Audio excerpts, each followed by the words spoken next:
देखिए, बात पाकिस्तान की हो रही तो पाकिस्तान से जुड़ी एक और बड़ी खबर आपको बता दें। पाकिस्तान में टीटीपी का कोहराम देखने को मिल रहा है। खैबर पख्तूनख्वा में टीटीपी का हमला लगातार जारी है। 24 घंटे में 6 ठिकानों को निशाना बनाया गया।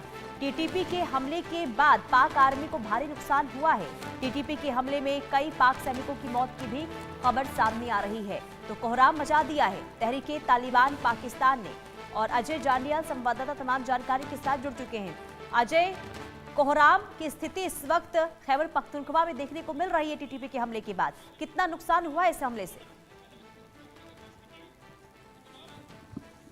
देखिए, बिल्कुल आप सही कह रही हैं। जिस तरीके के हालात इस वक्त पाकिस्तान में बने हैं वो भी तब जब पाकिस्तान खुद ये कहता है कि हमारी सेना इस वक्त खैबर पख्तूनख्वा में और बलूचिस्तान में मिलिट्री ऑपरेशन चला रही है, यानी कि टीटीपी के खिलाफ और बलूचिस्तान में बीएलए के खिलाफ जो है वो उनको ख़त्म करने के लिए ऑपरेशन चला रही हैं। ऐसे में हर रोज़ जो खबरें आती हैं वो पाकिस्तान को कहीं ना कहीं जगाती होंगी कि आप क्या कह रहे हैं और हो क्या रहा है। दरअसल जो जानकारियां हैं उसके मुताबिक पिछले 24 घंटे में अगर आप देखें तो बैक टू बैक 6 हमले जो हैं वो पाकिस्तान पर हुए हैं, पाकिस्तान के खैबर पख्तूनख्वा में, जिसमें लगभग 7 लोगों की मौत हुई है। जो जानकारियां अभी ताज़ा मिली हैं और ये हमले रुकने का नाम नहीं ले रहे हैं। सबसे बड़ा हमला जो हुआ है वो बोया में हुआ है, जहां पर एक सैन्य ठिकाने पर टीटीपी ने हमला कर वहां पर 4 लोगों की जो है सैनिकों की हत्या की है, जबकि कई घायल बताए जा रहे हैं। और ये पिछले 24 घंटों का आंकड़ा है। और हर रोज इसी तरह से तहरीके तालिबान पाकिस्तान जो है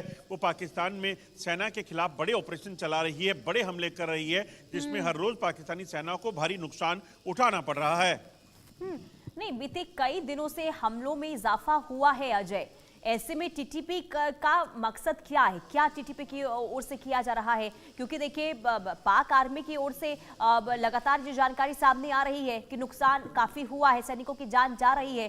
तो आगे कदम पाकिस्तानी आर्मी का क्या हो सकता है और टीटीपी के इस हमलों को कैसे रोका जाए? क्या इसे लेकर भी कोई काम हो रहे हैं क्या?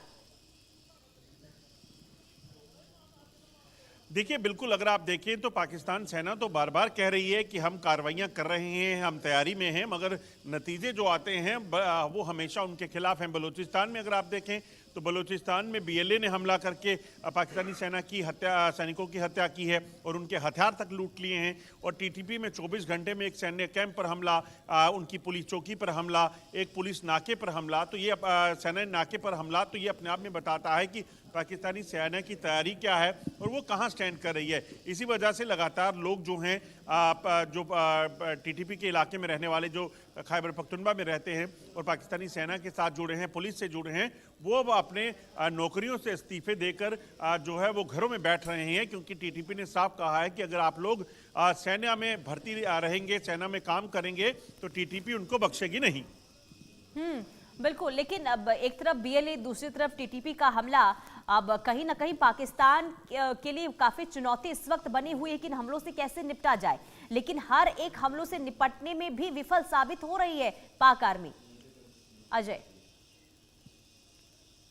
देखिए, बिल्कुल आप ठीक कह रही हैं। अगर आप देखें तो हर रोज़ टीटीपी और बीएलए के हमले जो हैं वो पाकिस्तान पर होते हैं और ऐसे में इन हमलों में पाकिस्तानी सेना को नुकसान भी होता है।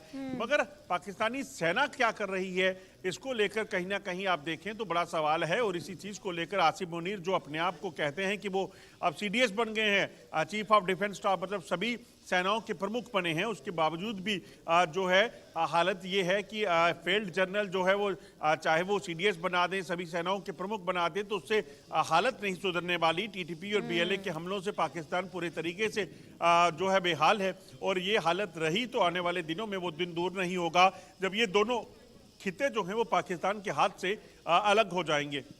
और बिल्कुल अजय, देखिए, हैरानी इस बात की होती है कि सीडीएफ बनने के बाद मुनीर अपने पावर का गलत उपयोग करते हुए इस वक्त नजर आ रहे हैं। जहां पर कार्रवाई होनी चाहिए वहां पर तो करते हुए नजर नहीं आ रहे हैं। भारत को धमकी जरूर दी जाती है पाकिस्तान की ओर से, लेकिन जो खुद के घर के अंदर हालात बने हुए हैं उन चुनौतियों से कैसे निपटा जाएगा? क्या इसके लिए संसाधन नहीं है, ताकत नहीं है पाकिस्तान आर्मी के पास?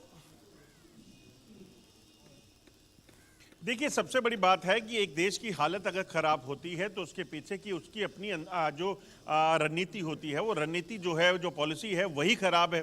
आप सोचिए, पाकिस्तानी सेना जब बजाय अपने लोगों की और देश की सुरक्षा के आतंकी बनाने में लगी हुई है, आतंकवाद फैलाने में लगी है, तो फिर अपने अंदर की हालत क्या होगी वो तो बड़ी साफ सी बात है, वो दिख रहा है। और यही वजह है कि पाकिस्तान जो है आज इकोनॉमिकली भी अब पूरे तरीके से टूट चुका है। वहाँ की सेना जो है वो इस वक्त जर्जर हो रही है, जिस तरीके से लगातार हमले हो रहे हैं, और उसके साथ साथ अब बलूचिस्तान जैसे इलाके में जो है लोगों की आवाज़ बुलंद हो रही है कि वो पाकिस्तान का हिस्सा नहीं रहना चाहते।